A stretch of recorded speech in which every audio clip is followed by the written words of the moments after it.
mapagpalang araw po sa ating lahat. Hallelujah, pumalakpak ng malakas ang pinagpalang anak ng Diyos. Ayan, bago po tayo umawit, idulog po natin ang ating sarili sa Panginoon. Yes, Heavenly Father, kami ay pinagpala dahil kami ay naririto sa inyong presensya. Panginoon, lubos ang aming kagalakan dahil ikaw ay mabuti at hindi nagbabago. Panginoon, sa araw na ito, ipapalakpak at itataas namin ang aming mga kamay bilang tanda ng pagsuko ng lahat sa iyo.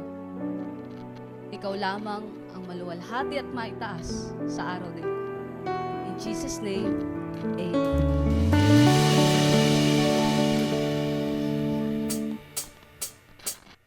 Sama-sama po natin bigyan ng pinakamataas na papuri at pagsamba ang ating dakilang Diyos.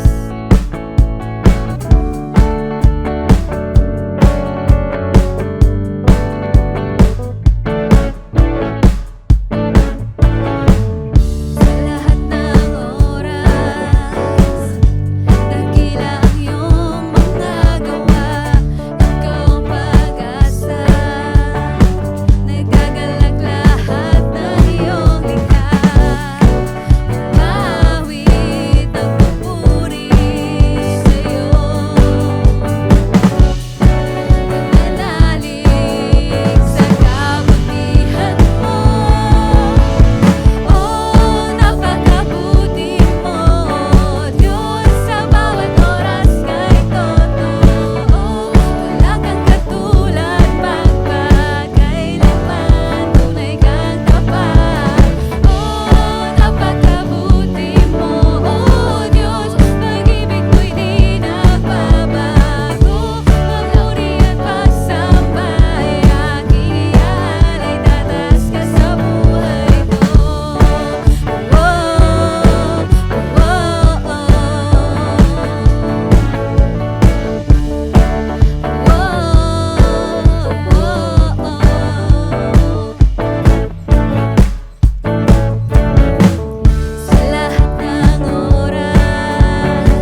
Panginoon, maraming salamat po na muli naming naranasan ang presensya mo, na muli mo kaming kinatagpo sa lugar na ito. Panginoon, salamat sa pag-ibig mo na kailanman ay hindi nagbabago sa aming mga buhay. Lord, Ikaw ang Diyos na makapangyarihan at kailanman ay hindi mo kami binigo. Panginoon, tunay nga na sa bawat araw na dumaraan, ang iyong kabutihan ay walang hanggan. Ikaw ang aming matibay na sandigan at kailanman hindi mo kami pababayaan at iiwan. Lord, sa araw na ito, handa na kaming tanggapin ang iyong mga salita at muli mong punuin ang aming mga sisidlan. Sa iyo ang lahat ng papuri at ikaw lamang ang maitaas sa lugar na ito. In Jesus' name, Amen.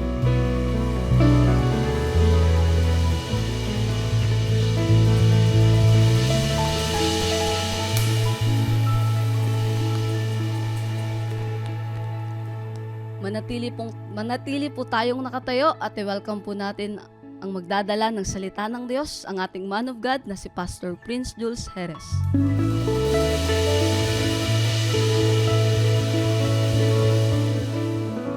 Manatili po tayong nakatayo mga kapatid. Hallelujah, tayo po ay manalangin. Salamat o Diyos sa araw na to. Salamat sa ulan, salamat sa init. Salamat Lord na nagbabago ang panahon, hindi na natiling tag-init, mayroon ding tag-ulan. Ganun din po sa buhay Pinoon, pinaranas mo sa amin at ang iba't ibang klaseng panahon, patunay ng pagmamahal mo, patunay ng pagkalinga mo, at patunay Pinoon na ikaw ang Diyos na buhay. Dahil Lord, hallelujah, ang mundo Pinoon ay gumagalaw ayon sa iyong layunin. At hayaan mo Pinoon God na matuklasan rin po namin ang layunin namin habang kami ay nabubuhay Pinoon. At makita namin sa iyong salita kung ano ang tamang function ng buhay for the glory of you. We love you, Lord. We honor you. Hallelujah. Salamat Pinoon sa inyong mga anak na narito, nakikinig at sumasamba sa inyo sa Espiritu at katotohanan. Holy Spirit, Lord God, hallelujah, we welcome you sa aming kalagitnaan. Mangusap ka, O Lord. Hallelujah. At patuloy kang magbigay ng kagalakan, kalayaan, pagpapala. Hallelujah. Sa pamagitan ng mensaheng ito. Sa inyo po lahat ang papuri in the mighty name of Jesus. Ang lahat ay magsabing, Amen.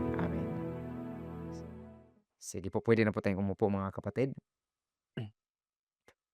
Hallelujah. Ang ating pong topic ngayon ay you were formed for God's family. So, nakaraan ay ang tinatalakay po natin ay worship. Ngayon naman po ay fellowship. So, from worship to fellowship. Ano ba ibig sabihin ng fellowship? Ang fellowship ay you were formed for God's family.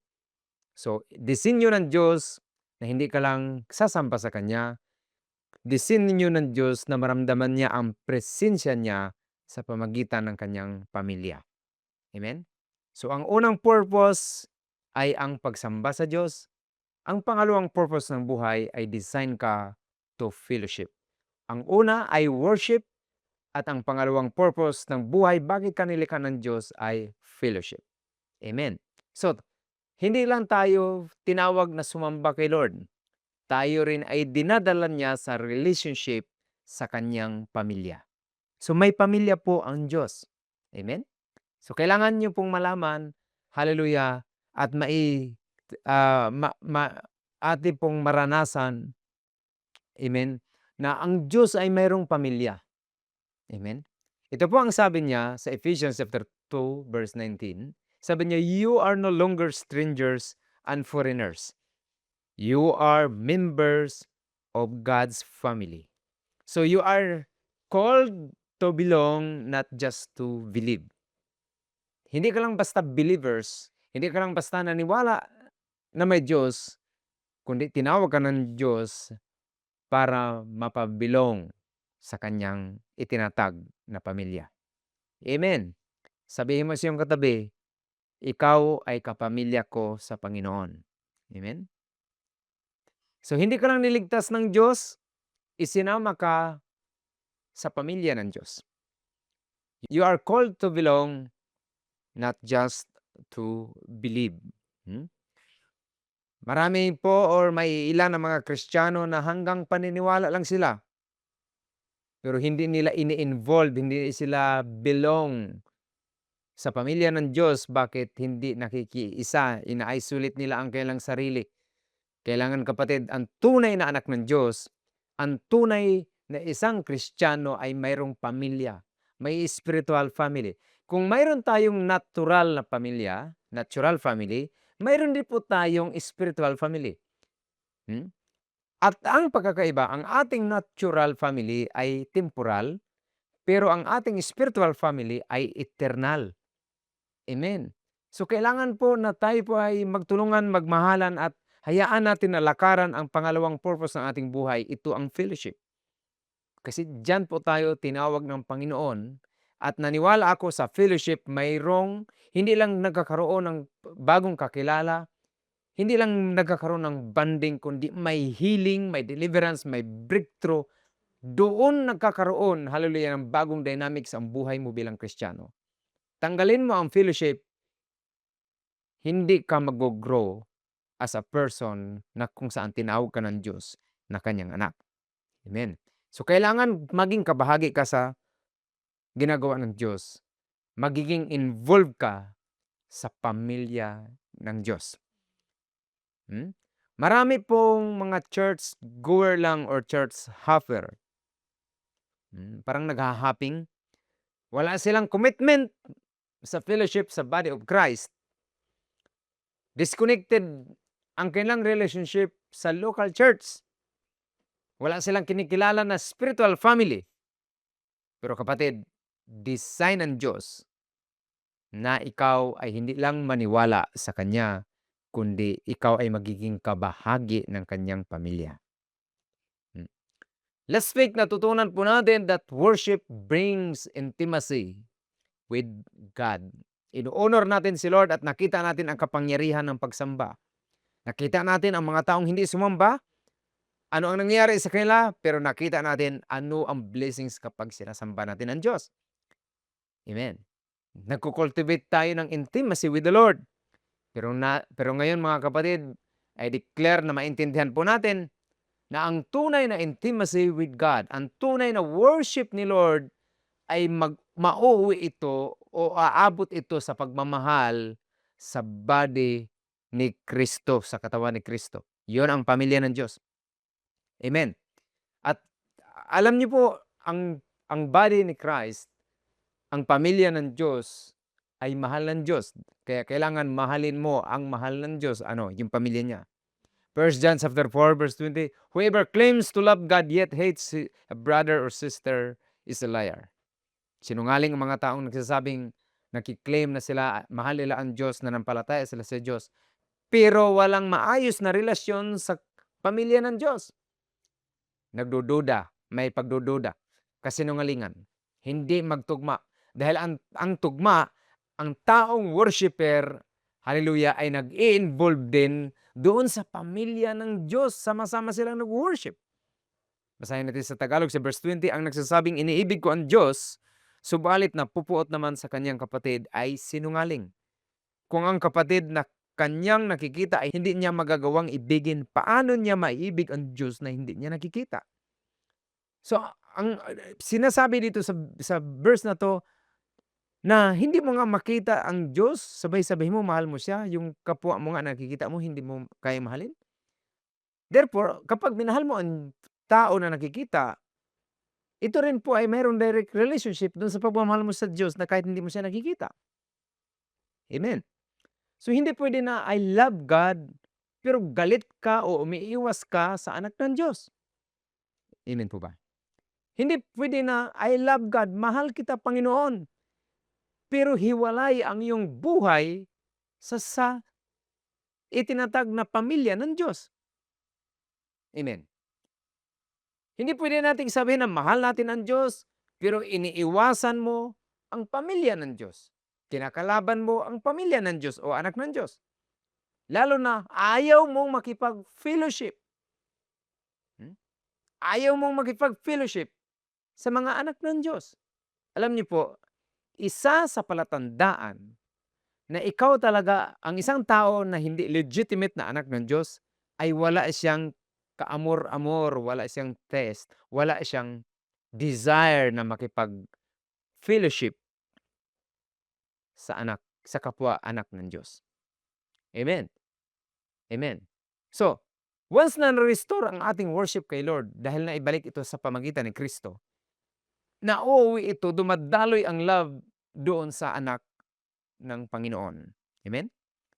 At ang tunay na pagmamahal sa Diyos ay nagmamahal din sa anak ng Diyos. Hmm.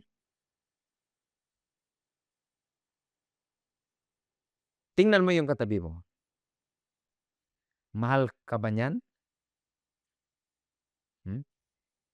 Kapag minahal mo yan, ibig sabihin, anak yan ng Diyos. Kapag hindi mo mahal, ano sabi ng Bible? Peke ang pagmamahal ng tao sa Diyos. Ang sabi, isang kasinungalingan. Amen. So makita po natin mga kapatid, ang purpose ng tao, bakit siya nilikha ng Diyos ay sambahin ang Panginoon. At pangalawa, nilikha siya para sa pamilya ng Diyos. Amen? Kung gusto mong malaman kung ano ang dahilan bakit ka nandito sa mundo, ito yon, ang sambahin ang Diyos at ikaw ay itinatag, ibinahagi sa pamilya ng Diyos. Once na hindi mo nilakaran ang purpose na yan, hindi mo ma-fulfill ang tunay na buhay na dala ng Diyos sa iyo. Pero kung gusto mong habang nandito ka sa lupa, ma-fulfill mo ang kagalakan ng Diyos sa buhay mo, ma-fulfill ang pagkatawag at kung bakit ka nilikha ng Diyos sa buhay mo, lakaran natin ang worship, lakaran natin ang fellowship. Amen. Bakit po? Kasi hindi disenyo ng Diyos ang tao na mag-isa. Even sa Genesis pa lang, makikita po natin, laging kinukot ito sa kasal. Genesis chapter 2 verse 18, ang sabi doon, it is not good for a man to be alone. Alam niyo po, hindi lang ito tungkol sa marriage. Ito po ay principle ng buhay. Amen. Hindi lang ito yung dapat ang tao, ang babae at lalaki ay single, hindi manatiling single, kailangan may partner sila. Hindi lang po ganun. Prinsipyo ito ng buhay na ano? Napagpala ka kapag ikaw ay hindi lang nag-iisa. Kailangan ikaw ay belong sa community. Belong ka, hindi ka nag-iisa. Yan ang calling ni Lord sa buhay mo. Sa umpisa pa lang, hindi kalooban ng Diyos na mag-isa ang tao. Ganon din po sa church. Hindi kalooban ng Diyos na isolated ka bilang isang Christian. Gusto ng Panginoon na lakaran mo ang purpose niya sa pamagitan ng fellowship. I-involve mo ang iyong buhay sa iba. I-share mo ang iyong buhay sa iba. I'm sure may matutunan sila sa iyo. Ang buhay mo ay magiging blessing sa iba. Amen? Kung hindi man magiging blessing sa iba, sa umpisa ay kailangan matuto ka, hallelujah, sa iba. Nababago ang buhay mo, mabilis mabago ang tao na laging babad sa kapwa niya Kristiyano. Pero kapag ang tao ay hiwalay, naku po, kahit ilang dekada ka na Christian, malayo ang pabor, malayo ang pagbabago sa iyo bilang anak ng Diyos. Amen. Kaya even yung mga early Christians, makikita po natin ang pattern. Makikita po natin kung paano nila ipinamuhay ang pagiging isang Kristiyano o anak ng Diyos. Hindi po sila watak-watak. Kung mayroong mga differences na aayos, kung mayroong mga bagay na hindi pagkaunawaan na aayos sa pamagitan ng salita ng Diyos. Hebrews chapter 10 verse 24 to 25, sabi niya, sikapin din natin gisingin ang damdamin ng bawat isa sa pagmamahal sa kapwa at sa paggawa ng mabuti. Huwag nating kaliligtaan ang pagdalo sa ating mga pagtitipon, gaya ng nakasanayan ng iba. So yung iba sanay sa pagtitipon at ang sabi dito, kailangan pamarisan natin yon. Huwag nating pamarisan, huwag nating gayahin yung mga taong hindi dumadalo. Nakasanayan ang hindi pagdalo. Mm. Verse 25, huwag nating kaliligtaan ang pagdalo sa ating mga pagtitipon gaya ng nakasanayan ng iba. Sa halip, palakasin natin ang loob ng isa't isa, lalo na ngayong nakikita nating malapit na ang araw ng Panginoon. Amen? Kaya po, huwag po nating i-embrace ang kasinungalingan ng modern na tao, modern na society na, ay okay lang ako mag-isa. Kaya kong mabuhay na mag-isa. I am self-made millionaire. Saan ka nakakita ng self-made? Mayroong mga tao dyan behind the scene. Kaya yan nagiging millionaire. Ganon din po sa buhay natin. Hindi ka mag-grow na mag-isa. Kung walang nag-aaway na mag-isa, wala ding nag-grow na mag-isa. Amen. Paano ka for example, paano mo ma-express ang pag-ibig kung wala kang iniibig? Paano mo ma-express ang generosity kung wala itong patutunguhan ang pagpapala mo kung sa sarili mo lang pala? So hindi ka mag-grow through isolation. Nag-grow ka through relationship. Amen. At ang relationship na to ay doon sa pamilya ng Diyos. Introvert ka man or extrovert, design ng Diyos na maging kabahagi ka sa kanyang pamilya. Amen. Lakaran mo, mahalin mo ang pamilya ng Diyos, suportahan mo ang pamilya ng Diyos, amen, at mag-involve ka sa pamilya ng Diyos. Hindi lang, ang tao kasi ngayon, lalo na kapag may mga asawa na, naiintindihan ko ang binubuo mo, pamilya mo. May sarili kang pamilya, pero alam mo kapatid, may isang pamilya na kung saan kinabibilangan ang isang mananampalataya. Ito ang mga anak ng Diyos na nagkakatipon-tipon, nagmahalan, nagtutulungan. Amen. Bakit? May layunin ito. Layunin ito ng buhay po natin. Ecclesiastes chapter 4 verse 9 to 10. Ang dalawa ay mabuti kaysa isa.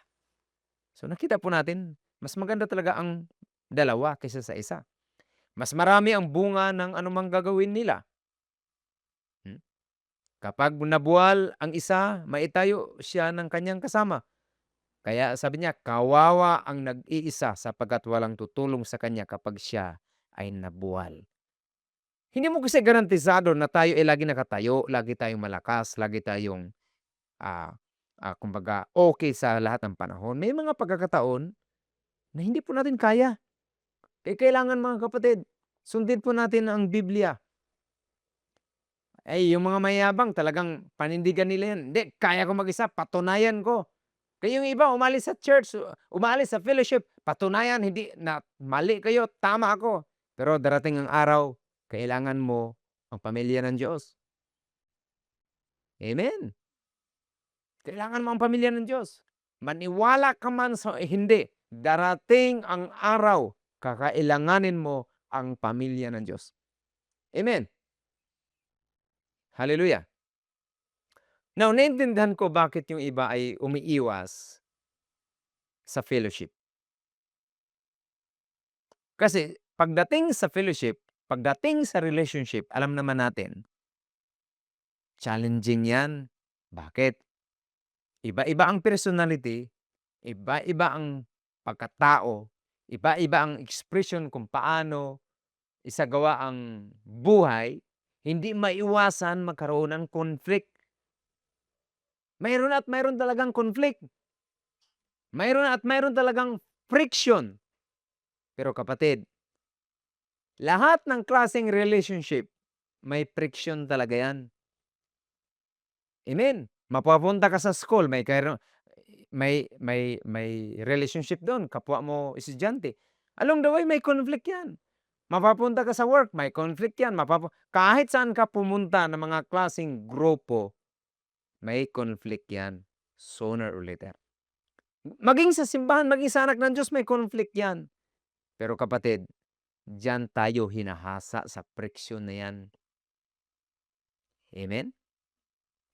At sa friction na yan, ibig sabihin, proseso ng Diyos, ang friction, proseso ng Diyos na tayo po ay minsan hindi magkakaunawaan kasi part ng growth yan sa atin. At yan ang proseso na tayo po ay magiging matalas. Nahahasa ka sa kapwa mo, mananampalataya. Nahahasa ka kapag mayroong relationship. Huwag mong iwasan. I-embrace mo at matuto ka, mahahasa ka. The moment mahasa ka, nako, pinagpala ka na tao kapag ikaw ay hasang-hasa. Ibig sabihin, ang tao na hasa, hindi purol. Kaya may iba talaga, loading slow sa mga bagay-bagay na ibang ano. Kasi, lalo na pagdating sa attitude, kasi hindi nahasa. Yung iba naman kasi, ayaw na magpahasa. Ayaw ng takot sa friction, takot sa conflict. Embrace. Gano'n talaga ang relationship. Kaysa mag-asawa, dalawa na nga kayo, hindi pa kayo magkaintindihan. No, gano'n talaga. Pero kailangan. And along the way, mahahasa kayo. Kapag nahasa kayo, ang isang bagay, ang palakol nahahasa, ang kutsilyo na mahasa, napapabilis ang purpose ng mga gamit na yon. Amen. Bakit nahahasa?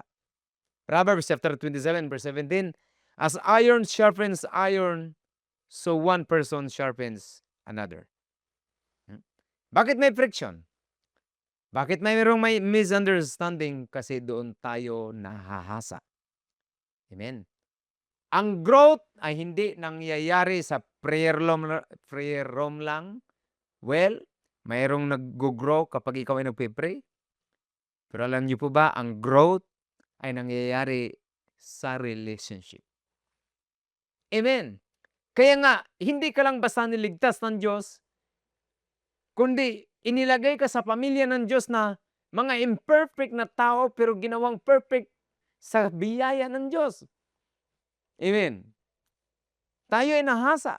Dati kung pikunin ka, along the ways, kapag kasama mo mga anak ng Diyos, hindi ka nagiging mas pikunin, kundi mas lalo kang maunawain. Amen. Doon ka natututong maging generous. Doon ka natututong magiging mapanalanginin sa ibang tao. Doon ka natututong mag-serve. At marami kang nadidiscovery kapag ikaw ay involved sa pamilya ng Diyos. Amen. Nahahasa ang patience mo, nahahasa ang generosity mo, nahahasa ang pag-ibig. Kasi minsan meron taong hindi talaga kaibig-ibig, pero anong gawin mo? Dahil kapatid mo sa Panginoon, mahalin kahit minsan hindi ka mahal-mahal. Amen. Kasi tayong mga anak ng Diyos bilang isang katawan, ay meron tayong dapat, kung ikaw man ay kamay, meron kang, ang iyong relationship sa mata ay dapat maayos. Amen. Halimbawa, nakita ng mata yung kamay na may problem. Sabay walang pakialam walang relationship ang mata sa kamay. Tuloy ang masisira. Hindi nagagawa ang purpose kung bakit mayroong katawan. Tayo po ay isang katawan. Tayo po ay kabahagi sa pamilya ng Diyos. Kaya kailangan ang relationship natin para magkaroon ng synergy ang function ng buo nating pagkatao as a body of Christ bilang church, bilang pamilya ng Diyos, magampanan natin ang purpose ng Diyos sa buhay po natin. Gaganda ang takbo ng katawan ni Kristo. Amen? Amen. Tayo ay maraming mga tao na niligtas ng Diyos. Amen. Pero tayo ay binuo ng Diyos bilang isang katawan. Isang pamilya ng Diyos. Romans chapter 12 verse 5, ano sabi? Though many, but we form one body. Amen? So, parte ka ng katawan. Sabihin mo siyang katabi, ikaw ay parte ng aking katawan.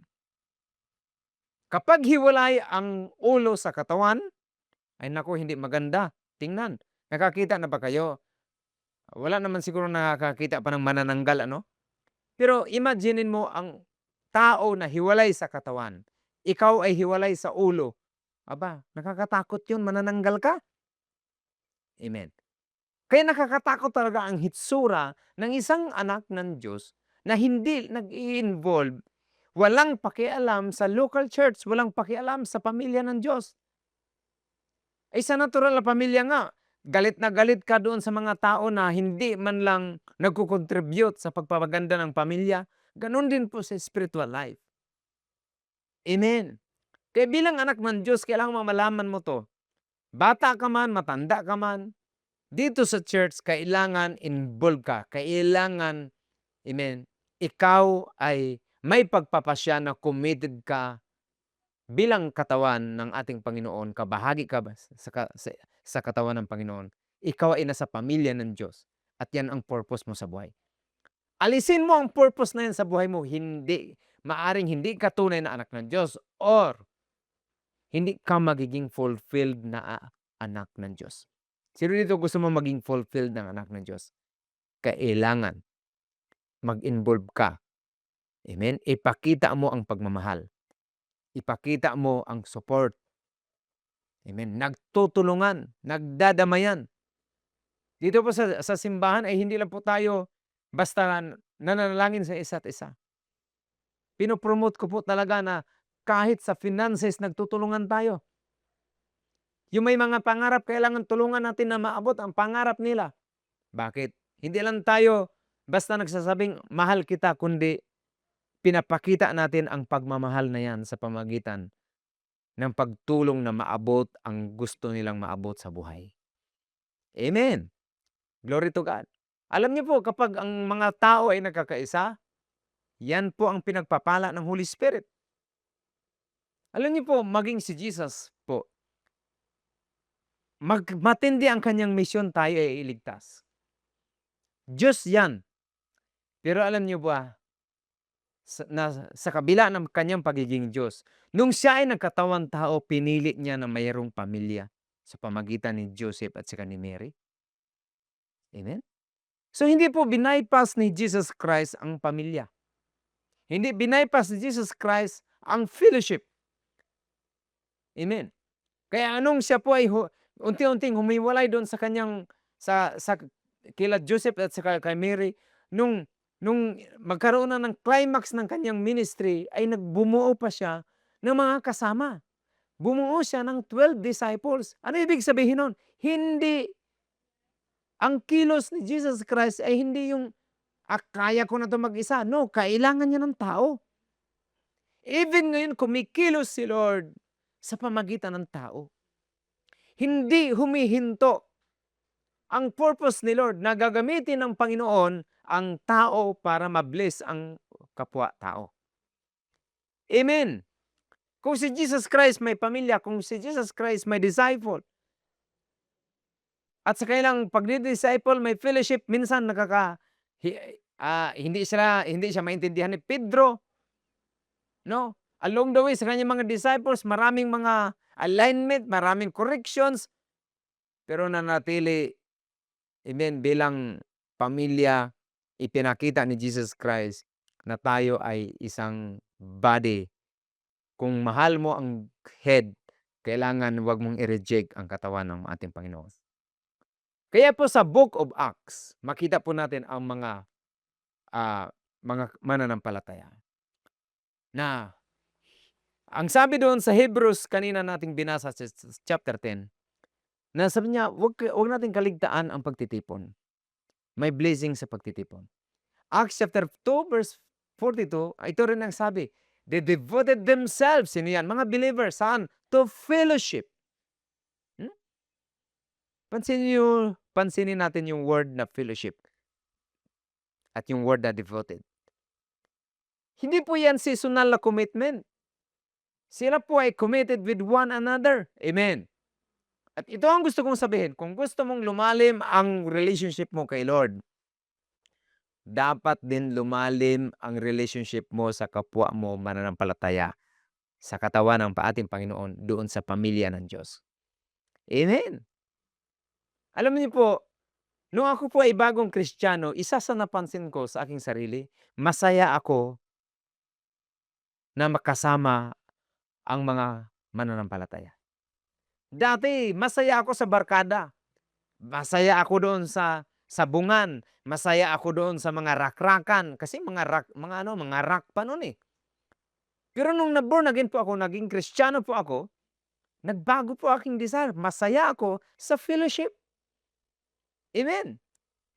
Amen. Natutulungan ako ng aking mga kapwa believers na makorek ang aking pananalita, makorek ang aking pananamit, makorek lahat. Nakokorek. Amen. At I'm so thankful sa fellowship kasi kami ay committed with one another. Minsan nagkakatampuhan, pero na-express namin ang love kaya mayroong forgiveness. Amen. May understanding. And along the way, hallelujah, nakikita natin na ang tao talaga na malapit sa Diyos, ang palatandaan din diyan ay malapit din yan sa pamilya ng Diyos. Amen. Hindi mo pwedeng sabihin, hindi, malapit ako kay Lord. Pero malayo ka sa church, malayo ka sa pamilya ng Diyos. Ang sabi ng Bible, hindi ako maniwala. Paano mo sabing malapit ka kay Lord? Ay ang layo-layo mo nga doon sa mga kapatiran sa pamilya ng Diyos na nakikita mo. Si Lord pa kaya na hindi mo nakikita? Amen? Kaya usually ang napapansin ko sa mga tao na disconnected ang kanilang relationship kay Lord, lumalayo din sa fellowship. Amen. Pero kung gusto mong maging maayos ang relationship mo kay Lord, alam mo kung ano ang unang hakbang din na ipapagawa sa iyo ni Lord? Bumalik ka sa fellowship. Amen. Hindi mo pwede, Lord, babalik ako sa iyo lang at ayaw ko na sa kanila. No. Ibabalik ka sa fellowship. Ibabalik ka sa pamilya ng Diyos. Bakit? Yun ang design bakit ka nilikha. Amen. Sabi mo sa iyong katabi, mag-grow tayo with one another. Amen? Salamat po sa Panginoon. So sa real fellowship, hindi lang ito basta maraming bagay na madiscover ka, kundi sa real fellowship, doon mo makikita ang kagalingan. Kung mayroon kang emotional wounds, kung mayroon kang mga trauma, anuman ang bagay ng sakit sa isang tao spiritually, alam mo kung ano ang unang i-restore ni Lord sa buhay mo, dalahin ka sa fellowship. Kaya si Satanas, gustong-gusto niya na na maalis ka doon sa fellowship. Kasi alam niya na kapag nawala ka, unti-unti kang manghina sa Panginoon, unti-unti kang manghina sa salita ng Diyos, at doon po magsisimula ang atake ng kaaway sa buhay ng isang tao na hindi konektado, completely hindi committed sa pamilya ng Diyos. So, kailangan mo ng pamilya ng Diyos. Amen. At natin makikita na sa real fellowship is where healing happens. Real fellowship is where healing happens. May mga sugat sa buhay na hindi naaayos ng sermon. Hindi naaayos ng preaching. Pero, naaayos sa pamagitan ng relasyon. Hallelujah, amen. Kung ang tao ay may sugat, hindi yan naaayos sa pamagitan ng isolation. Naaayos yan sa pamagitan ng pamilya ng Diyos, sa relasyon ng Diyos. Huwag kang maniwala doon sa kasinungalingan ng kaaway o sa sarili mong guni-guni na judgmental ang church, na ang church ay toxic. No. Kasinungalingan yon. Ang totoo, mapagpala ka, mayroong kagalingan, mayroong pag-angat, mayroong breakthrough the moment nilakaran mo ang design ng purpose ng Diyos sa buhay mo. Amen. Amen. Hallelujah. Kaya ang taong malalim sa Panginoon, malalim din ang kanyang commitment sa church. Purihin po ang Panginoon. At may healing na nangyayari kapag ikaw ay bumalik. Hallelujah. Mag-involve sa pamilya ng Diyos. James chapter 5 verse 16, confess your sins to each other and pray for each other so that you may be healed. Hallelujah. Amen. Paano daw magkaroon ng healing?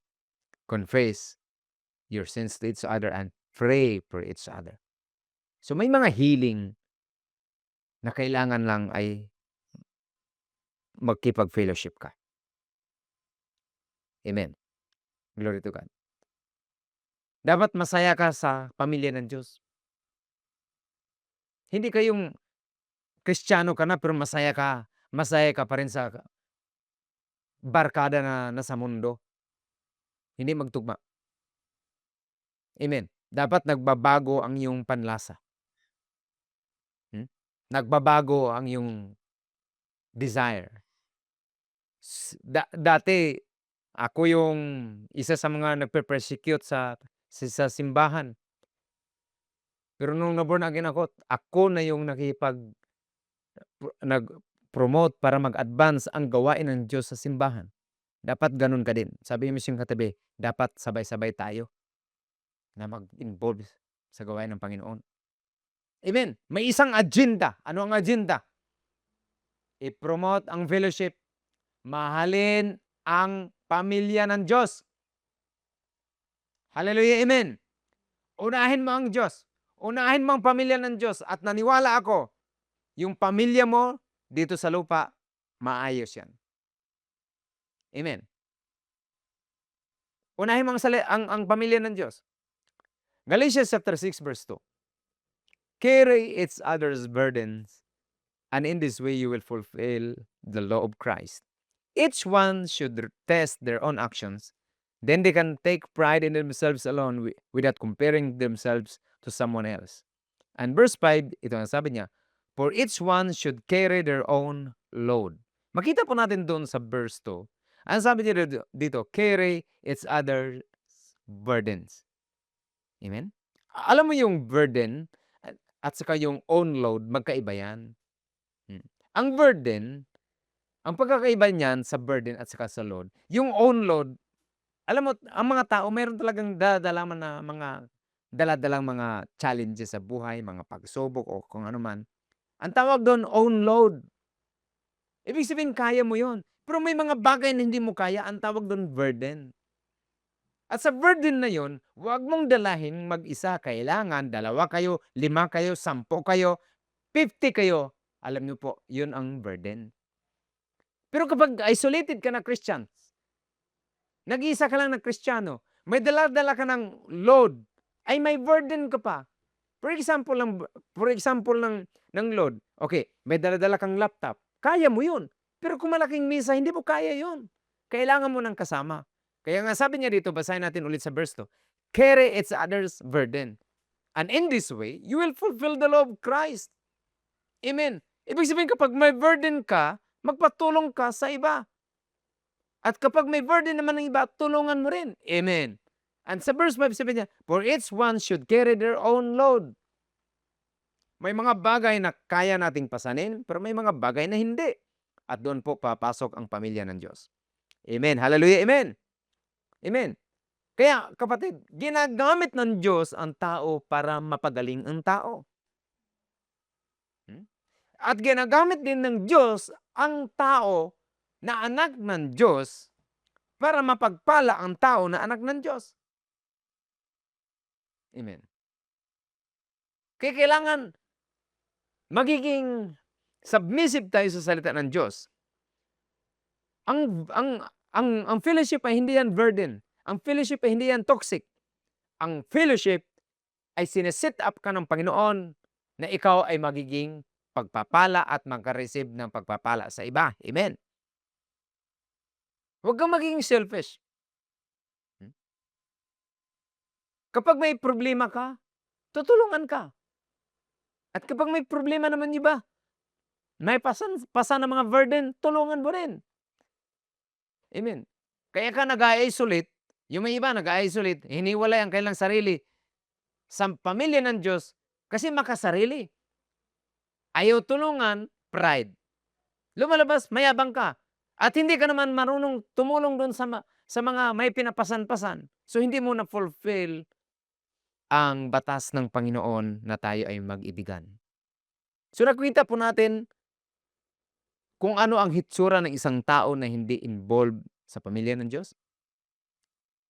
Amen? Kapag may problema, hindi ka natutulungan at ayaw mo rin magpatulong. lumalabas, proud ka. Ngayon naman, kapag may problema naman o meron kang dapat tulungan, ayaw mo ring magiging generous. Kaya nanatili kang nasa mababa, nanatili kang laging kulang kasi hindi mo na-express, hindi mo na-fulfill ang purpose na disenyo ng Diyos sa buhay mo. Amen. Kaya ka binigyan ng fellowship, kaya ka binigyan ng pamilya ng Diyos para ma-bless ka sa pamilya ng Diyos.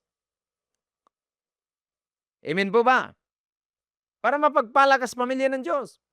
At alam niyo po ba, ano ang blessings kapag sa pamilya ka ng Diyos? Ito po, Philippians chapter 4 verse 19. Ito yung family inheritance. My God will meet all your needs according to His glorious riches in Christ Jesus. So bilang pamilya ng Diyos, tutulungan ng Diyos ang pangailangan ng kanyang mga anak, ng kanyang tinatag na pamilya. Amen? Purihin po ang Panginoon. Amen? Dito sa lupa, sabi niya, my God will meet all your needs according to His riches in Christ Jesus. Ano man ang pangailangan mo, sabi ng Bible, ang Diyos natin ang magbibigay sa ating mga pangailangan. Tutugon sa ating pangailangan. Bakit? Anak ka. Bakit? Pamilya ka ng Diyos. Amen. Eh tayo nga na tao, kapag bubuo ng pamilya, sinisigurado natin na ang ating binubuo ng pamilya ay magiging tama, magiging maayos, magiging mapagpala. Sinisecure natin ang future. Amen. Lalo na kaya ang Diyos, na kapag bumuo ng pamilya, ay hindi niya tutugunan ang anumang pangailangan ng kanyang pamilya. Hallelujah. Amen. Kaya napaka-safe, napaka-blessed, protected ka kapag ikaw ay nasa pamilya ng Diyos. Amen. Nakita mo yung bata na umalis sa tatay doon sa kwento ng prodigal son. Blessed na blessed siya doon sa tatay niya. Pero in-isolate ang sarili. Gustong mamuhay na mag-isa. Anong nangyari? Naghirap. Amen. And then, nung nasa ulian sa katinuan, bumalik sa tatay. Anong nangyari? Na-restore, pinagpala ulit. Ano ang pinapakita dito? Na ang Diyos may nakalaang pagpapala sa loob ng kanyang tahanan. Amen. Hallelujah. Sabihin mo siyang katabi. Hallelujah. May pagpapala sa tahanan ng ating Ama. Amen. Hallelujah. At higit sa lahat, may eternal inheritance ang mga anak ng Diyos. May temporal inheritance at mayroong eternal inheritance na wala sa mga anak ng Diyos. Kaya blessed ka na anak ng Diyos. At lalong mas blessed ka kapag ikaw ay involved at nagpasakop sa pamilya ng Diyos. Hindi yung gawin mo ang iyong sarili na parang orphan, nakakita ka ng lagalag na bata. Ang babaho. Ako noon lagalag, mabaho, punit-punit ang damit. Bakit? Eh siyempre, naghiwalay yung mga magulang ko. Anong nangyari? Lagalag kami. Pangit tingnan ng walang magulang. Amen. Ganon rin sa spiritual life. Pangit tingnan ng isang anak ng Diyos na walang kinikilalang spiritual family. Hallelujah. Amen. Amen. Romans chapter 8 verse 17. At bilang mga anak, mga tagapagmana tayo ng Diyos at kasama ni Kristo na magmamana ng mga pagpapalang inilaan niya. So, tayong mga anak ng Diyos ay mayroon tayong mana na inaasahan na naghihintay. Amen po ba? At kapag nasa pamilya ka ng Diyos, ano ang sabi niya? Yung nasa pamilya ng Diyos, mga anak ng Diyos, sabi niya, darating ang araw, lahat ng lungkot, lahat ng iyak mo, buburain ko yan sa buhay mo. Yung lahat ng kahirapan, lahat yung kamatayan na kinakatakutan ng marami, buburain ko yan dahil ikaw ay nasa pamilya ko. Revelation chapter 21 verse 4, paparhirin niya ang mga luha sa kanilang mga mata. Sino yan? Yung mga anak ng Diyos, yan ang pamilya ng Diyos. Wala nang kamatayan, wala nang kalungkutan, wala nang iyakan o sakit sapagkat lumipas na ang dating kalagayan. Amen. So ganyan po grabe ang nakalaan para sa pamilya ng Diyos. Amen. Tatanggalin ng Diyos ang kalungkutan, tatanggalin ni Lord ang sakit, tatanggalin ni Lord ang iyak, tatanggalin ni Lord ang kamatayan sa buhay mo. Saan niya nakalaan? Sa pamilya ng Diyos, sa mga anak ng Diyos. Purihin natin ating Panginoon, palakpakan natin si Lord. Hallelujah, amen. Hallelujah, amen. Glory to God. 1 Peter chapter 1 verse 3 to 4. Pasalamatan natin ang Diyos at Ama ng ating Panginoong Hesukristo. Dahil sa laki ng habag niya sa atin, tayo binigyan niya ng isang panibagong buhay sa pamagitan ng muling pagkabuhay ni Hesukristo. Ito ang nagbibigay sa atin ng isang buhay na pag-asa. Tingnan natin sa verse 4. Na magmamana tayo ng kayamanang di masisira, walang kapintasan, at di kukupas na inihanda ng Diyos sa langit para sa inyo. Saan yan? Sa mga anak ng Diyos. Amen. Kung wala ka mang mana dito sa mundo, tinitiyak ng Diyos dahil ama mo siya at ikaw ay nasa pamilya niya, may mana ka. Amen. Hallelujah sa kalangitan. Ang mana mo ay hindi nasisira. Ang mana mo ay walang kapintasan. Di ba mayroong mga mana na mayroong pintas? Bibigyan ka ng bike. Ano ba yung bike na yan? Bigyan ka ng cellphone. Mas maganda pa rin yung ganun. May pintas eh. Bibigyan ka ng lupa. Bakit may lubak? Bakit may burol-burol konti? Bibigyan ka ng sasakyan. Okay, maganda. And then, after 3 years, may kapintasan na. Pero ang nakalaan na mana sa'yo, walang kapintasan. Hallelujah, amen. Sino yon? Sa mga anak ng Diyos yun.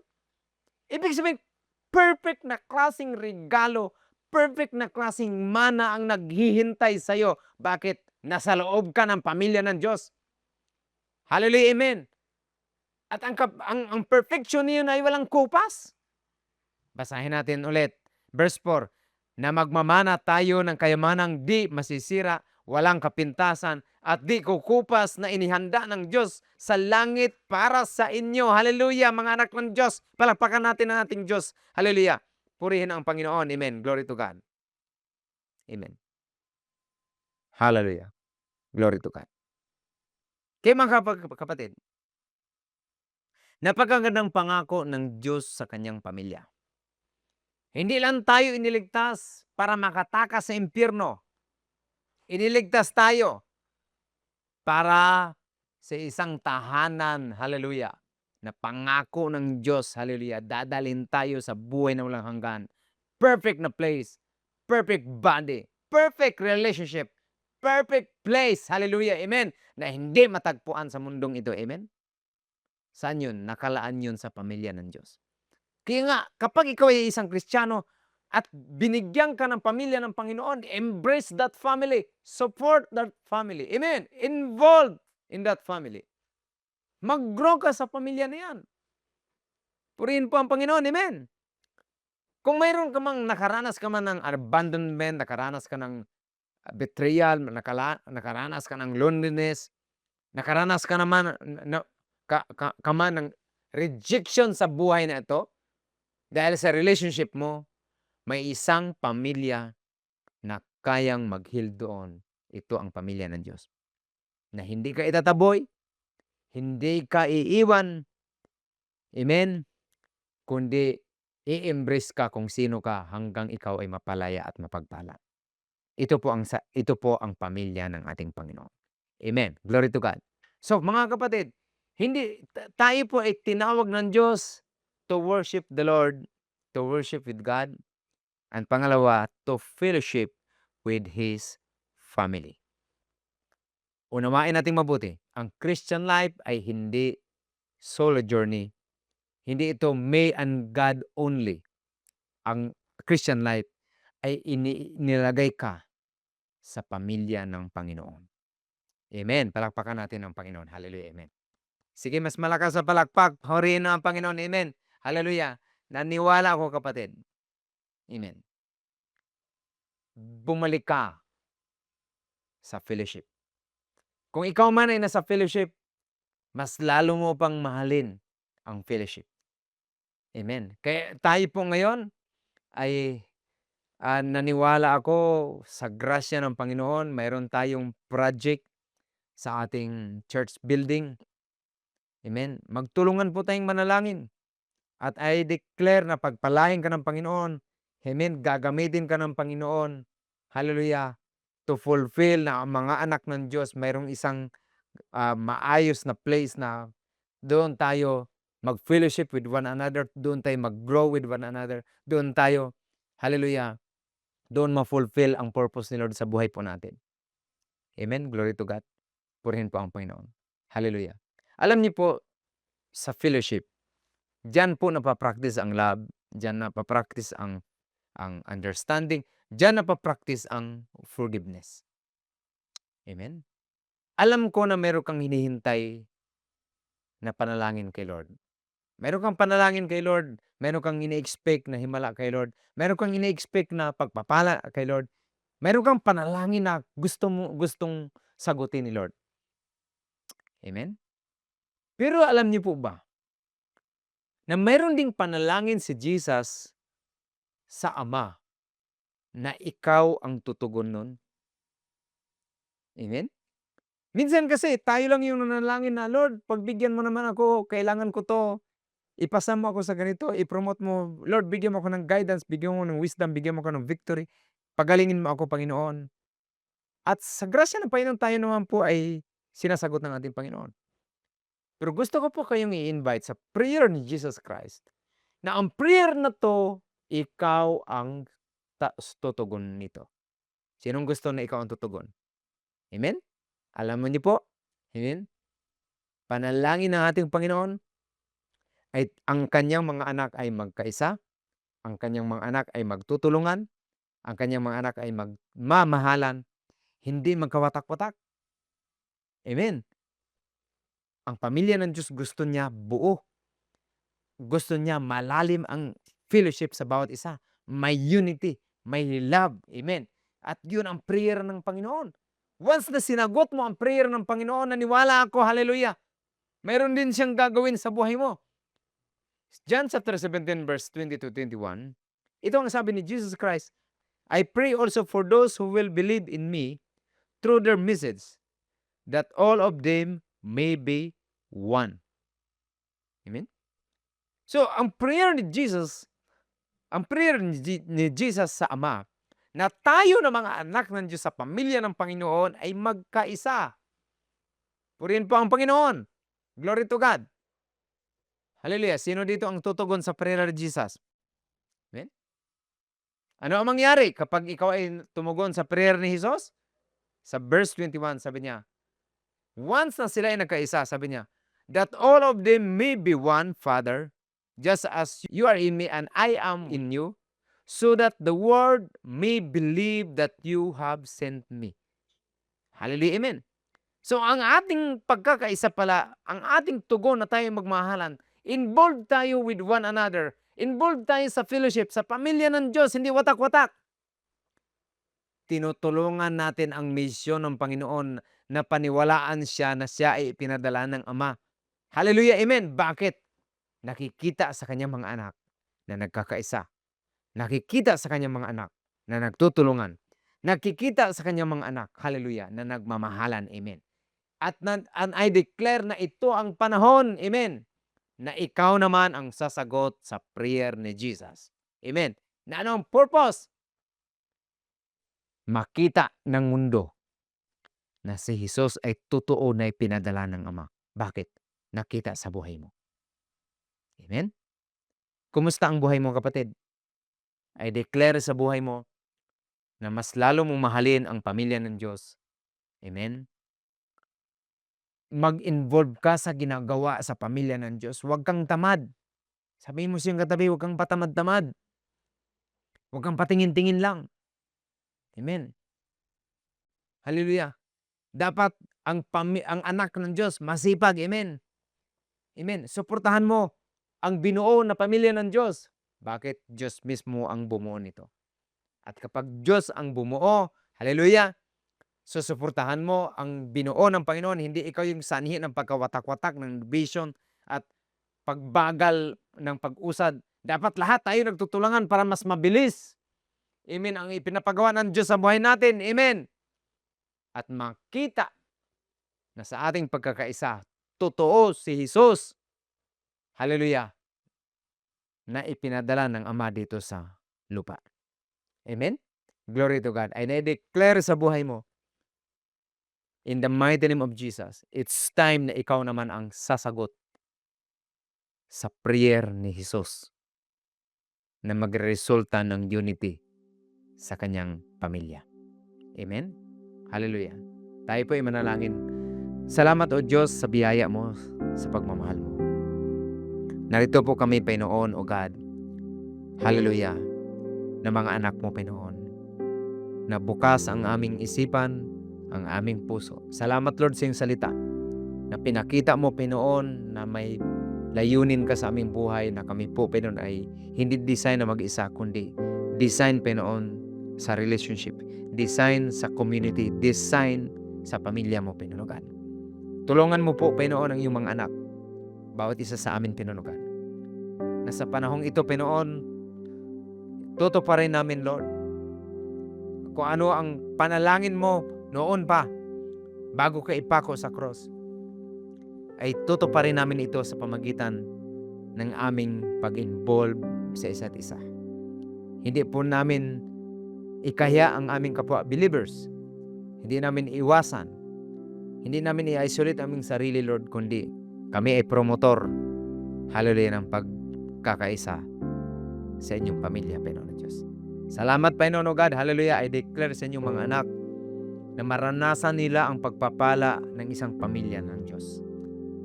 May nakalaan na magagandang pangarap, pagpapala, at mana sa mga anak na binuo mo na pamilya sa buhay po namin, Panginoon God.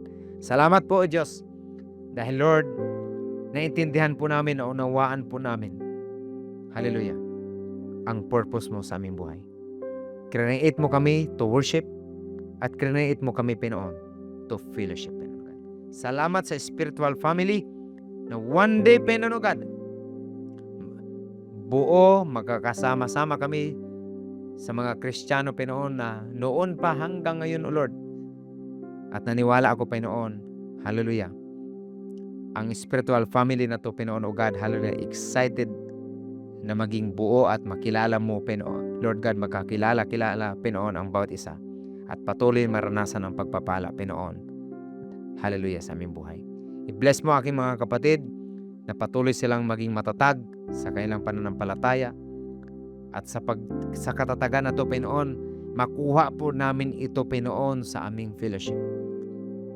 Lord, i-expose mo ang gawa ng diablo sa aming buhay, Panginoon. Anumang klaseng division, sinasaway po namin ito.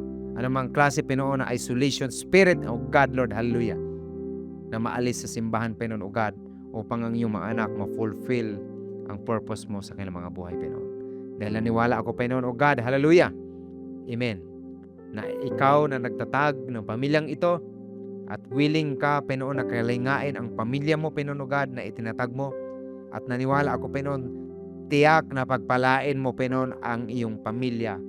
Tiyak na mayroong magandang mana ang inyong pamilya, Panginoon. Ikaw ang bumuo nito, Panginoon. Kaya perfect, Panginoon, O God, hallelujah, ang destination namin. Salamat po sa araw na to. Patuloy mong i-bless lahat ng nakikinig at lahat ng tatanggap ng mensaheng ito. Sa inyo lamang namin tinataas lahat ng papuri at pagsamba. Sa pangalan ni Jesus, ang lahat ay magsabing, Amen. Amen. Hallelujah. Glory to God, mga kapatid. Sabihin mo sa iyong katabi, kapamilya kita. Amen. Kabahagi ka sa buhay ko at ako naman ay kabahagi sa buhay mo. Amen. Glory sa Panginoon. Magkikita-kita po tayo sa susunod na linggo. Tuklasin po natin ang pangatong purpose ng Diyos sa buhay pa natin. See you next week. Shalom.